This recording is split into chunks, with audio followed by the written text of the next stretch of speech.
Your Steve Jones Show podcast is loading now. The Steve Jones Show podcast is sponsored by Purdy Insurance. Visit Purdy Insurance on Market Street in Sunbury or visit online at purdyinsurance.com.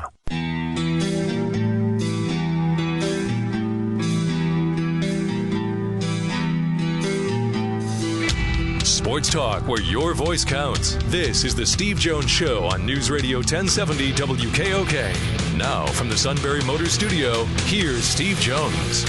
Sunbury Motors, 4th Street in Sunbury. Sunbury Motors Kia, routes 11 and 15 in Hummel's Wharf. And today's show brought to you by our good friends at Purdy Insurance, Market Street in Sunbury. Go to purdyinsurance.com. Well, thanks to Joe Susan, Bucknell head football coach, for joining us in the previous half hour. And still to come in the next half hour will be George Schroeder of USA Today. And in a few moments, Ross Tucker. Great work he does all the time. First of all, our play-by-play calls of the day. 29 years to the day of the Kirk Gibson home run to win Game 1 of the World Series. Justin Turner steps to the plate for the Dodgers. Turner with a fly ball to center field. It's way back at the wall. A 3-run walk-off home run for Justin Turner. The Dodgers are up 2-0, and they are going crazy. Charlie Steiner with the call on the Dodgers radio network. And then locally on Friday night, we'll slice of history. And that will do it. The Shikellamy Braves, for the first time, will not share the Heartland Conference Division I title. They will own it by themselves, and doing it by making a complete run through the Pennsylvania Heartland Athletic Conference Division I unscathed. Check one of the 3 boxes on your preseason to-do list. Shikellamy, 48. Mifflinburg, 7. Kevin Herr with the call on News Radio 1070 WKOK on Friday night. Man, very pleased to be joined now by Ross Tucker. Great work as always. He had Bears and the Ravens yesterday. Ross, welcome. It's great to have you with us. Yeah, Steve, always good to talk with you, man. You got to do me a favor, though, at some point, because I've listened to you so often, and you know I grew up a big Penn State fan. I just need to hear you say, like, great block by Ross Tucker. I just got to hear you say that at some point. At some point, you always want that as growing up a Penn State fan. Well, so one time, so it's like Barkley 2050. What a block by Tucker at the 10 and into the end zone touchdown. Yes, yeah, I'll take it. Man, is he fun to watch, by the way. It's highly enjoyable. But yes, thank you for doing that for me. You and Jack do a great job, and it's nice that when I'm driving anywhere around the country, I can always just Google on Sirius XM what channel you guys are on and be able to listen usually. Well, appreciate that. I want to ask you about the Bears-Ravens game, because you had it yesterday. Chicago has now beaten both the Steelers and the Ravens. What did you see yesterday out of the Bears, including former Nittany Lion Adrian Amos, who brought one to the house? Yeah, that was awesome. I was happy for him. I mean, he's from Baltimore, and I think they said he had 50 family and friends there. So can you imagine? You know, it was his first game back in Baltimore as an NFL player, and he had what ended up being, you know, I guess it ended up going to overtime, but at the time, we thought it was the game-clinching, I think I said game-clinching touchdown, because I really did not expect the series of events that happened afterwards to actually happen. So I was really happy for him. You know, I thought the Bears had a great game plan, Steve. I mean, they really did. They not only did they just pound it and lean on their defense and lean on the running game and their O-line, which is pretty good, but on third down, they quick counted everything so that the Ravens didn't really have a chance to get any exotic blitzes in or to confuse Trubisky, because anytime third down happened, the Bears would quick count it, and they already had to play call it, and they would just go and call it. That way, the Ravens really had to play man-to-man and didn't have a chance to get anything going that could really trip Trubisky up. I thought that was well done. Really well done. What is the Aaron Rodgers injury? What does that mean to jumble up the NFC East, the NFC period, in your opinion? Yeah, I mean, I thought there were 4 really good teams. 4. I thought coming into Week 6, Carolina, Philadelphia, Atlanta, and Green Bay were probably the most impressive teams in the NFC to me. And then Philadelphia went and the Eagles beat the Panthers, which was significant for them. The Falcons were up 17-0 on the Dolphins, and somehow, the Dolphins come back to win that one. I still can't believe that. And then Aaron Rodgers goes down and the Packers lose. So it was a heck of a weekend, really, for the Eagles, who are now in the driver's seat. They've played most of their games on the road. They'll be at home for the majority of the rest of the season, and they've got a golden opportunity to get a bye here, and certainly to win the division. I'll be on the sideline Monday night when they play the Redskins, and the Redskins are the only team in the division that only has 2 losses. So if the Eagles can beat them Monday night at home and get to 6-1 and knock the Redskins down to 3-3, and at best the Cowboys will be 3-3 at that point. Although Cowboys are going to have an uphill battle now with Zeke Elliott looking like he will get suspended for 6 games. Could be the Eagles' turn this year. Could very well be. The fact that Philadelphia got pressure with 4 and getting Fletcher Cox back was a big reason why. The fact on Thursday night they could get pressure with 4, what does that do for Jim Schwartz defensively as to what he can do with the other 7 out there? Well, that's what he wants to do. He's always been a guy that's does not blitz very much, feels like he needs to get there with 4, and that's why those guys are so impactful. I mean, Fletcher Cox, the guy that he bull rushed back into Cam to cause that interception, he took Trey Turner, just got a huge contract extension with the Carolina Panthers. I mean, he's one of the 3rd guards in the league, and Fletcher Cox just drove him back like it was high school. I mean, it's really, really impressive. He's country strong, and I say all the time, and I think college football is the same way, Steve. I'd say after quarterback, the most important position is defensive line, and probably in particular defensive tackle. And if you look at the teams that have been elite in college football, the Alabama and Clemson, just look at their D linemen. I mean, look at their D tackles. They are just different. They look different. I think Penn State's getting there. I don't know that they have enough of those guys yet, but they're certainly getting there. They have more depth and more speed in the NFL. The Eagles have a very good defensive line, which I think helps to make up for the fact that their corners are average at best. I mean, if you're getting that kind of pressure, and you're going to get that kind of pressure, you can have your corners play it that way. You can have your corners be more aggressive to take away the underneath stuff, because you know that if they try to go deep, or if the quarterback holds it, that one of your guys, whether it's Brandon Graham or Vinnie Curry or Derek Barnett or Fletcher Cox or Jernigan, one of those guys is going to get home in that time. And also you can drop a linebacker into a spot, for example, where suddenly the depth of the drop makes a big difference to help out the corner, or you can rotate a safety to help the corner. Correct. It lets you be a lot more sound in the secondary. You can play a lot more zone behind it, and you can just be a lot more comfortable knowing that you're going to get. I mean, it's just, trust me, I went against them, and those guys, there's only so many of those guys. And you can say that about any position in the NFL, but there's a real scarcity of quarterbacks that are high-level players, and there's scarcity of dominant defensive linemen, in particular dominant defensive tackles. I mean, those guys, especially because, if they're coming off the edge, it's kind of easier to slide that way, or to chip, or to somehow, run through the guy's outside armpit to try to slow them down. Those interior guys, man, I mean, they can really make life difficult for you. All right, so now we are here at this stage. Is there any team that, in your opinion, is a dominant team in the NFL, or has the veneer been washed off of everybody? I don't know. I don't know that I feel like I don't know that I'd say that there's a dominant team right now. I mean, I still feel pretty good about the Chiefs, even though they lost. Yeah. As I mentioned, I feel pretty good about the Eagles.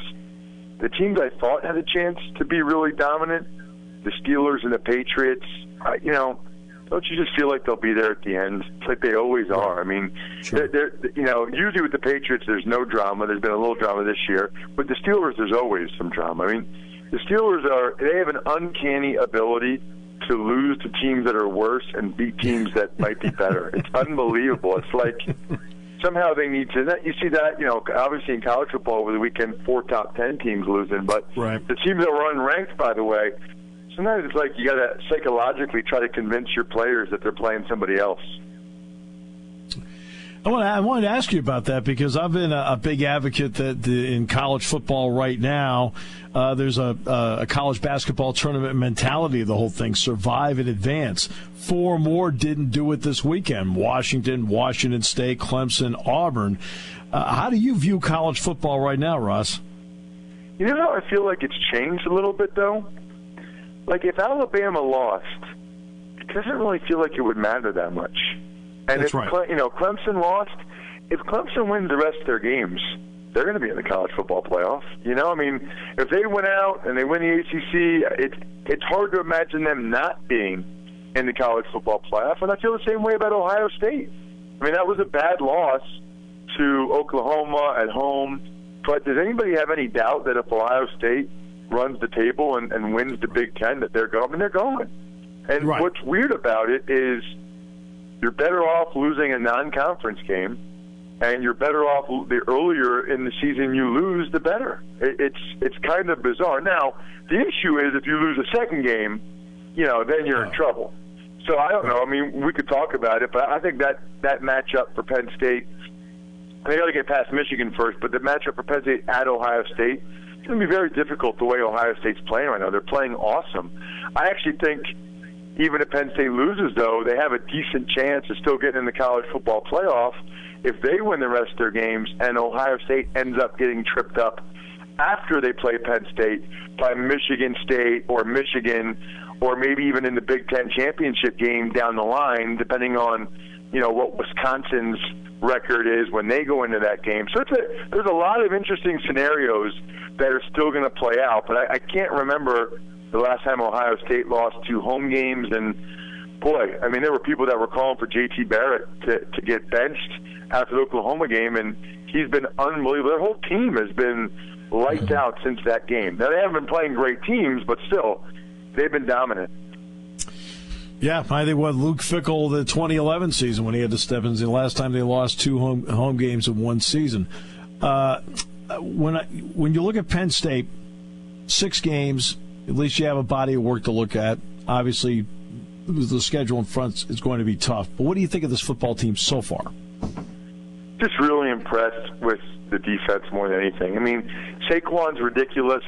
I do some stuff in Harrisburg and podcasts where I talk about Penn State football, and I grew up with all of them. I grew up with DJ Dozier first. Kurt Warner was a little bit before my time, but DJ Dozier and then Blair Thomas, and I just want people to realize, I think we're watching the best one. I mean, I was teammates with Kajana Carter and with the Redskins in 2001. He was tremendous, and Saquon reminds me of him a little bit, just bigger and better. It's remarkable. I hope Penn State fans, I think they do, realize how truly unique he is. I think he's the best one of them.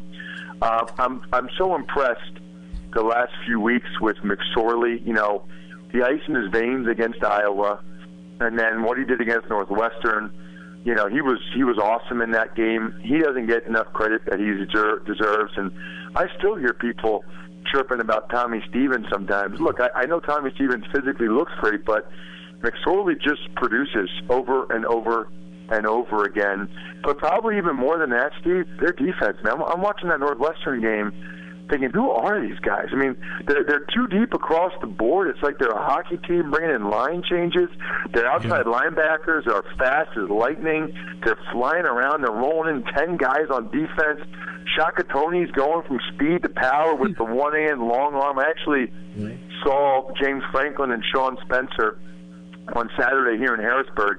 They were at the Harrisburg Central Dauphin game watching Micah Parsons play. And I live here in Central Dauphin School District, and I was just telling Sean how impressed I was with the way he's got that D-line playing. I mean, it's to think about where they were, Steve, last year. in those Pitt and Michigan games and where they are now, it's just, I mean, they're light years better. Hey, I have to ask you before you go, Ross, about a product I really like that you're really deeply involved with. That's Ball Cannon, recreational football throwing machine. Tell us just a little bit more about that and how people can get hooked in with it. Yeah, you'll appreciate this, Steve, because a buddy of mine from my hometown invented it, and I actually bought one for my buddy who's an orthopedic surgeon, and he's got 3 boys. He's a Penn State guy, wrestled at Penn State, and he actually took one, I think maybe the Georgia State game. He took it up to Penn State. I always look at it for like 5 to 15-year-olds in the backyard, and I can't imagine a better gift for the holidays than a ball cannon if you have a kid, like I said, in that age range. But he actually took it up to Penn State for tailgating, and he said everybody was stopping by. Everybody was getting in line. Can I use it? Can I try? I never even thought of it as a tailgate thing. I do see, though, like the Jets, like 4 or 5 NFL teams use them now at their Fan Fest deals. It's really pretty cool. It's taken off. I'm really happy for the guy, and I'm happy to make sure people know about it because it's awesome, and I'm very proud that something like this is being made in my hometown. Again, it's ballcannon.com. It's from Reading, Pennsylvania. Wyomissing specifically. Just check out the video if you're listening. It's very, very impressive. Yeah, check it out because it's a really great YouTube video, and I think it will show you everything it can do and how actually, not only how it can help you, but how much fun it actually can be. No question. Ross, always a pleasure, my friend. Thanks so much. You do great work, and I really appreciate the time you gave us today. Anytime, Steve. You know that. Love hearing your voice, and I think I'll be in Green Bay in my hotel room Saturday night, but maybe I'll mute the TV and turn you guys on. All right, sounds great, Ross. Thank you. See you guys. Ross Tucker. It's an all Ross Tucker day, by the way, Sean. On earlier with Dan, right? Yeah, hung out with the Danettes in the man cave and got back to his own man cave just in time to give us a call. He is really Ross is really smart, great analyst, does so many things really, really well. He's just a great guy, though. All right, just a great guy. Okay, you didn't happen to get a text from the suit, did you? I did not. Believe it or not. You figure there'd at least be some thanks, of recognition. You would think, It's not like he asked me to do that. I mean, I thought I requested it. You did. And I thought we played it up big. I thought we were serious about it. You certainly did. You were right to the point. Boom, gave him his props. All kidding aside. And you could tell Ross was impressed. I don't have a 3-point checklist. I know. I didn't. I hadn't really when it comes to your show opens and closes, you don't. That's right. I don't have a 3-point checklist on anything.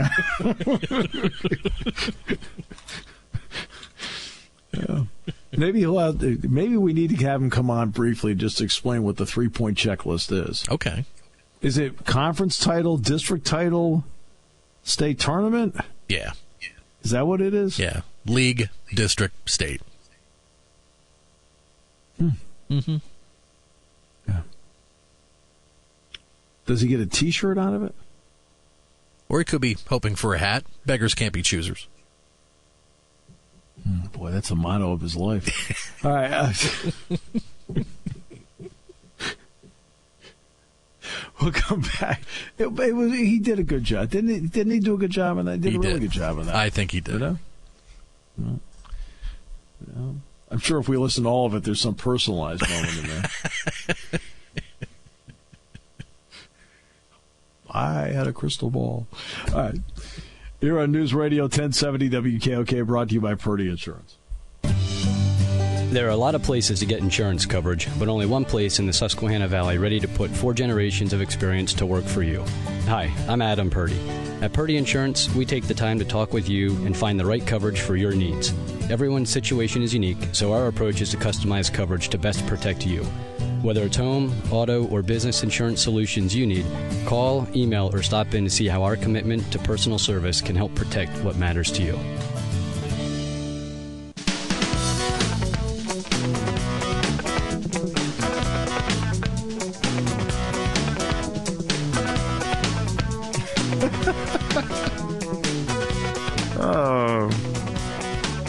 naturally, during the break, the suits had to walk in and attempt to accept plaudits for his work on Friday night.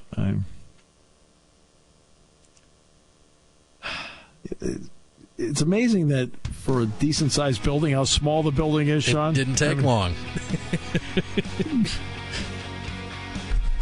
Usain bolted down the hall. It's like, wait, I just want to make sure that... just want to make sure you gave credit. And it's like, we certainly did give credit. We weren't making fun. We gave credit. We did. Now, if I were him, I wouldn't have thrown Sarah out of the way. What kind of organization is this? Get out of the way, I gotta go on the air. He's trying to do news here. Come on. I mean, Sarah's trying to work here. She's a responsible journalist. I couldn't believe when he said that he was awake for 2.5 hours Thursday night writing that. I would have thought an hour and a half. Well, it was perfect, so the extra hour paid off.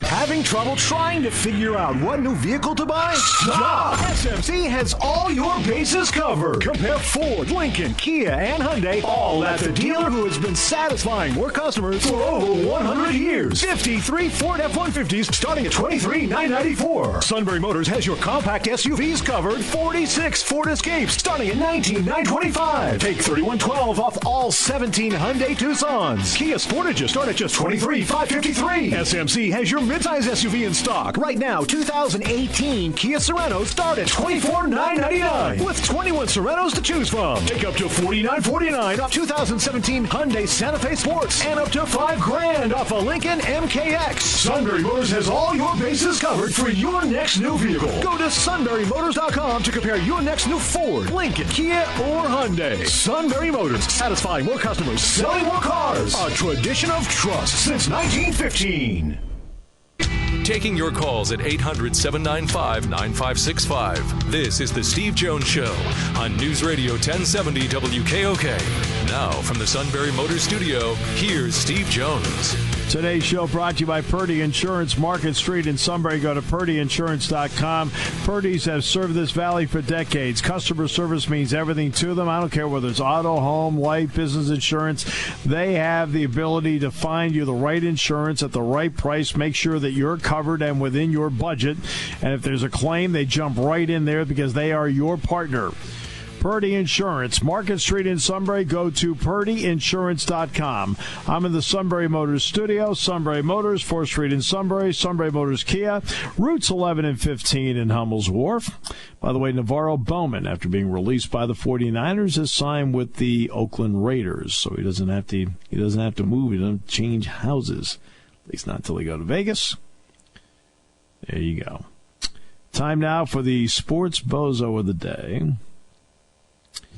Now, did you watch the Patriots-Jets game yesterday? Bits and pieces. Sean? Yeah, a little bit on Red Zone. Mm-hmm. Did you see the call? Oh, the touchdown takeaway? Yes. Quite interesting.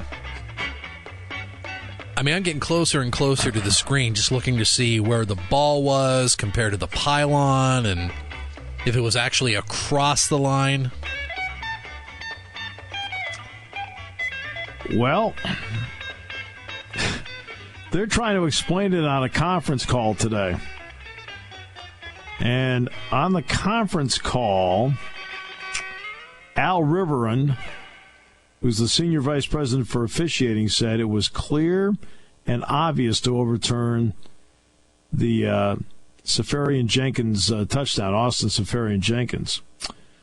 He explained his replay decision, which his predecessors, by the way, disagreed with and drew criticism, stunningly, from the Jets.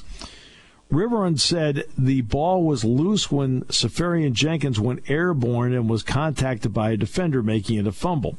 By rule, a player has to reestablish possession before he hits anything out of bounds. And the Jets' tight end, according to him, did not do so. The ball went out of bounds across the goal line and through the end zone.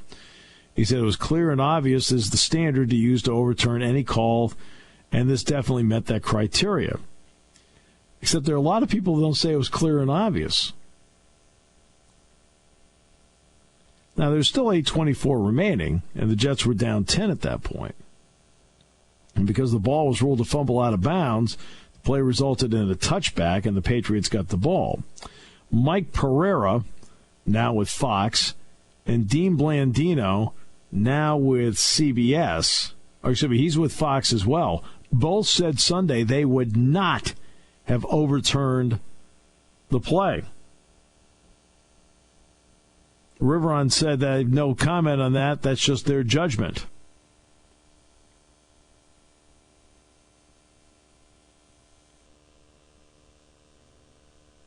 Safari and Jenkins said, yeah, I bobbled the ball, but I still felt like I scored.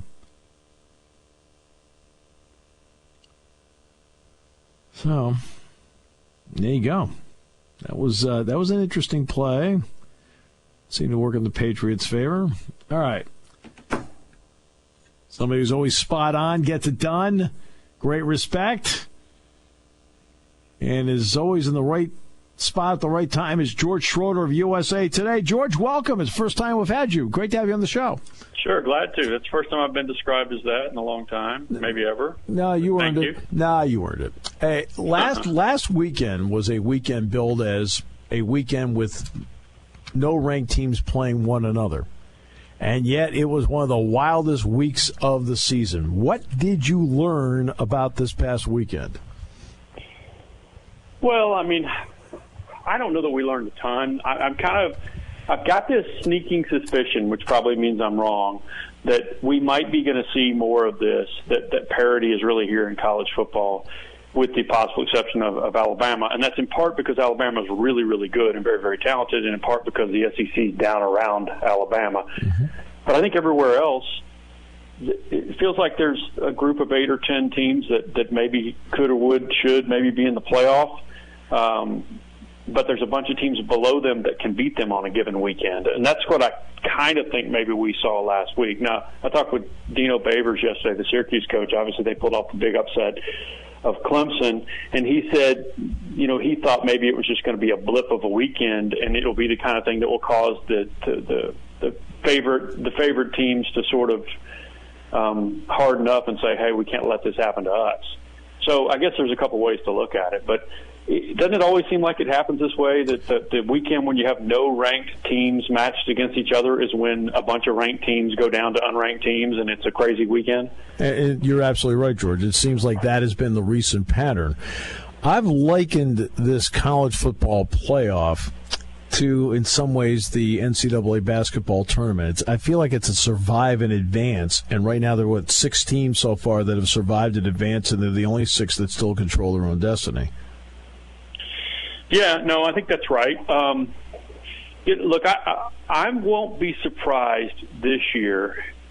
You know, obviously it didn't happen a year ago, but I won't be surprised this year if we end up with a 2-loss conference champion potentially getting into the playoff, especially if it's from the Big Ten, because of the perceived strength, at least right now halfway through, of the Big Ten East.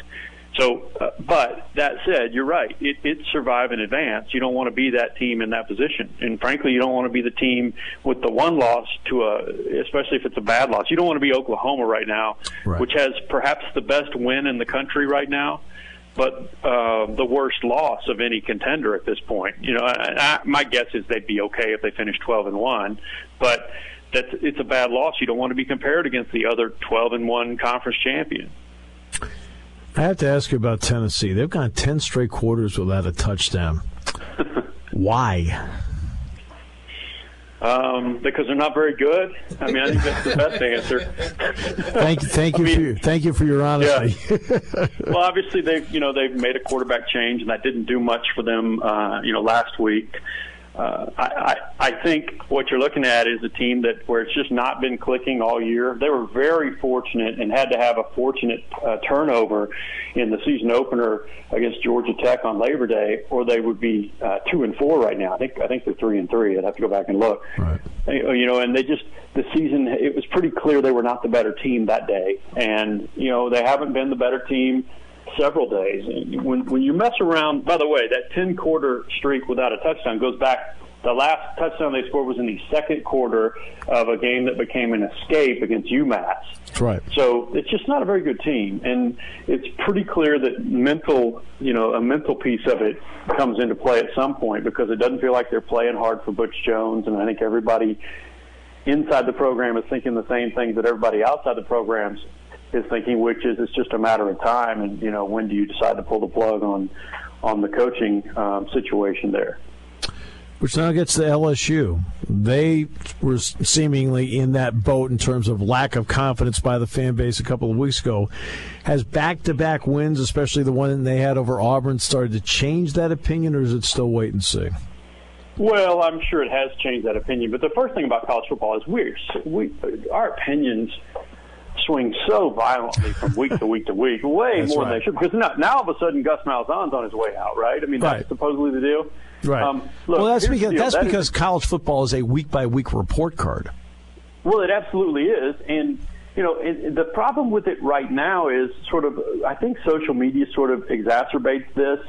And I think it's true not just in sports, and not just in college football, and not just in sports, but in other things too. But in college football, there's rarely a let's sit back at the end of the year and really see what the season was like. It is exactly what you said. It's a week-by-week report card. And it's really, what did you do for me lately? And so it's really interesting. To go back to your original question, look, I still have reservations about Ed Ogeron. It was a good win to beat Florida, but Florida's not very good, and they eked their way to the win over the Gators. It's a good win just because they need to win. Beating Auburn, that's a really good kind of intestinal fortitude kind of comeback. But that's one of those plays where if you're Auburn, you're going to kick yourself for not making one play or maybe two plays when you're up 20-0 that makes it, say, 27-0, and then it's off to the races. They were better than LSU, and they'll be kicking themselves forever. And maybe that's why Gus Malzahn eventually, won't have a job, because that's a fairly impatient fan base, wouldn't you say? But I still think Coach O is let me just put it this way. I had reservations when they made the hire, and I still have reservations. That said, he's definitely shown something in the last 2 weeks that I don't know that anybody thought they would show after they lost to Troy at home. Isn't it ironic? I'll go back a year ago. Wasn't it the feeling that the loser of Auburn, LSU, would lose its coach Malzahn or Les Miles a year ago, and it turned out that it was Auburn that won the game? Yeah, absolutely it was. And, whether that was fair or not to either guy, it absolutely was. And if you recall, LSU thought it had won the game, but they had gotten the playoff too late on the final play. I mean, It was the Mad Hatter who has had that sort of, complete lack of regard for clock situations all through his career, and it finally got him, and then he was out. I broadcast the Capital One Bowl, Penn State LSU, where they lost control of the clock at the end of the game and Penn State won it. So I know what you're talking about. Under the credit is credit due on my part, and you may disagree with me. I give Kyle Whittingham all the credit in the world for going for 2 on the road. No, I do too. I really do too. And obviously, it's easy to second guess when you don't get it. But look, their defense was gassed. Oh, they sure were. Just in general principles, I like the move. Okay, but in specific to the game, their defense was gassed. They'd lost the 21-7 lead. They'd come back after being down by a touchdown to potentially tie the game, or to be within the shot of winning it. And I think he thought, let's win it right here. We're not going to stop them in overtime, and we're going to have a lot harder time scoring in overtime. And I think it was the right move. I'll say this. The folks at the Pac-12 are very happy that Utah, and they would never say this because you don't want to say this about another one of your teams, but had Utah converted to 129-28, the Pac-12 would have had a terrible weekend. As it was, it only had an abysmal weekend. Right. With the Washington schools losing. Right, exactly. On the week-by-week report card, has Tom Herman maybe found his quarterback? I think so. Now, let me just say this. That's the game I was at last week, and so I was impressed with Sam Ehlinger. But here's the issue I think I have with him. One, they're having to run him way too much in designed runs because they can't run the ball with their line and the running back. And George, he got tagged too. I mean, he got tagged. Well, he did. Yeah, clean hits, but he definitely got tagged. And look, he's a big, strong kid. He's 6'2", 230. He's not kind of a scat back dual threat guy. He's a legit dual threat guy. He's not fast, but he's very effective as a runner. But you don't want him running that much. It was 22 carries. Now, a lot of those were scrambles. But here's what I worry about with him as much as the running. I think he has the it factor that you need. I think potentially it's fair to say, okay, maybe this is Texas's quarterback, but his pass game is not much to speak of. And typically with dual threat guys, it's not the passing game that really, what they are is usually what they are. Sometimes they improve in the pass department, but not usually. And so I'd be a little bit concerned about that. So I'm not quite ready to say they've got their guy, but I think he's a better fit for them and what Tom Herman wants to do and their limitations right now in the run game and things like that than Shane Buechele is, even when he's healthy, because Shane's not as good a runner. Give me just for you a quick interest on on Penn State, Michigan coming up on Saturday night. I'm sorry, I lost you for just a half second. Just a quick interest note from you about your quick thoughts on Penn State, Michigan Saturday night. Well, look, I'm as impressed as anybody with Penn State so far this season. That said, it feels like the season's starting at this point. Yeah. This is where the meat of the schedule begins. Michigan is a weird team. Their offense is just so inconsistent, and that's probably the nicest way to describe it. They've got quarterback issues. They've got red zone issues. It's not a very good offense, which is a little bit surprising because I think one of the things that Jim Harbaugh's been good at through his career is creating these sort of smash-mouth offenses that are very effective. But their defense is really, really good. Yeah. And that has been able to drag them across the finish line. We haven't made our staff picks for the week, and whatever I pick probably is what you want to run away from. But I'm going to pick Penn State. I think they'll win that one. I'm not as confident about next week at this point at Ohio State because I think Ohio State's playing better than it did against Oklahoma. But I think Penn State will get by Michigan because you're looking at a team that has a really good defense but not much of an offense. They certainly hadn't showed it. Now, maybe they'll go to the young kid at quarterback. That's not necessarily a good recipe either to go on the road and do that at Penn State. But maybe they'll look for a spark. And so if you've got a great defense these days, even if it's tremendous, even if it's great, if you've got, we're in an era now where people don't shut people down when they're great offenses and good quarterbacks. And Penn State obviously has weapons. And so I would be very surprised, unless Michigan comes up with an offense that we haven't seen yet, if Michigan was able to come out with the win. George, it was an absolute pleasure. Thanks so much for your time today. I really enjoyed it. Yeah, hey, me too. Thanks for having me on. George Schroeder, USA Today. We'll come back with some final thoughts in a moment, brought to you by Purdy Insurance on News Radio 1070 WKOK.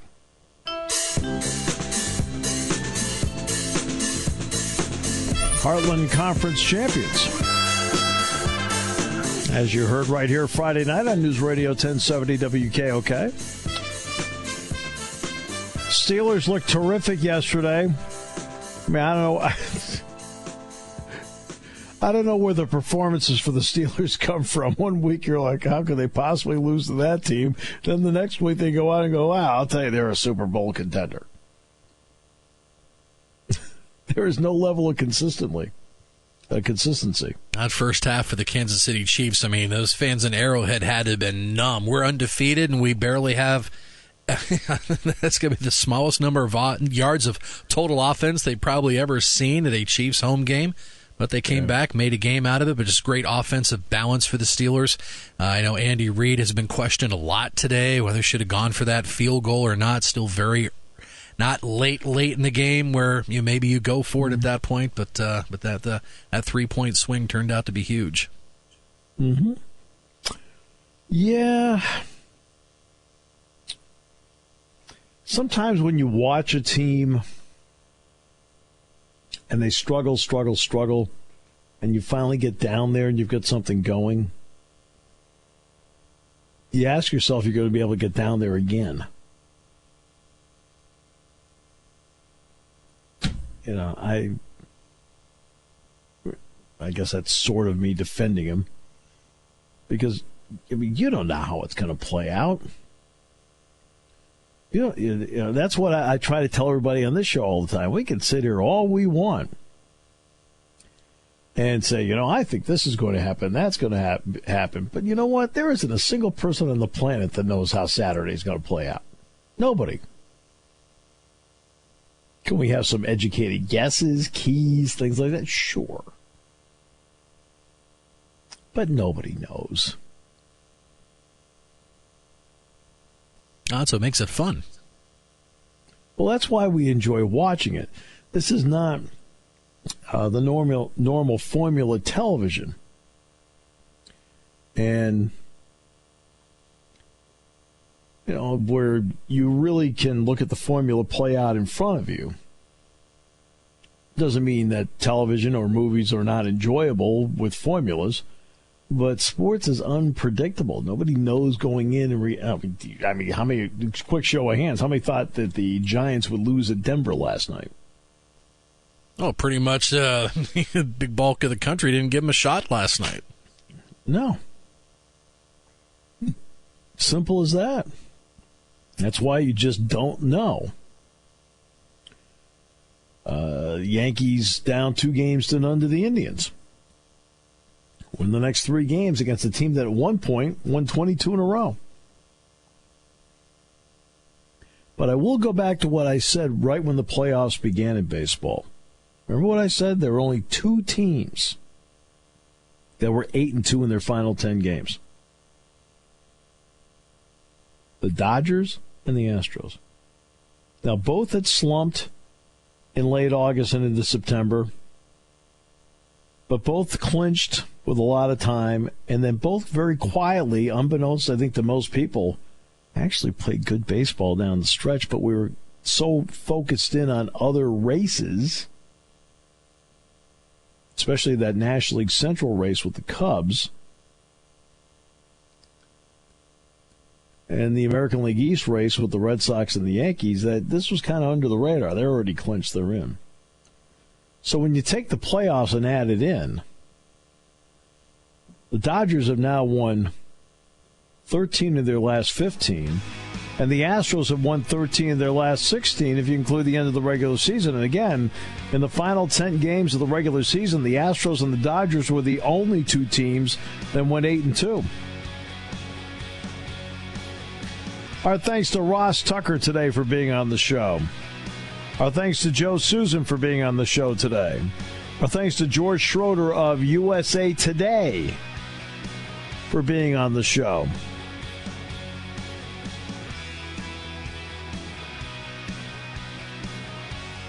It's going to be a big week, including Dan Dierdorf and Jim Brandstetter both joining us on Wednesday. Jack Ham on Thursday. Derek Williams Thursday. Dick Girardi Thursday. Rich Scarcella Thursday. We believe we've got Kim Jones lined up at some point this week, too, from NFL Network. And The Suit Wednesday with his Chickalini preview. For news, weather, business, and CBS Sports Radio. News Radio 1070 WKOK Sunbury and on WKOK.com.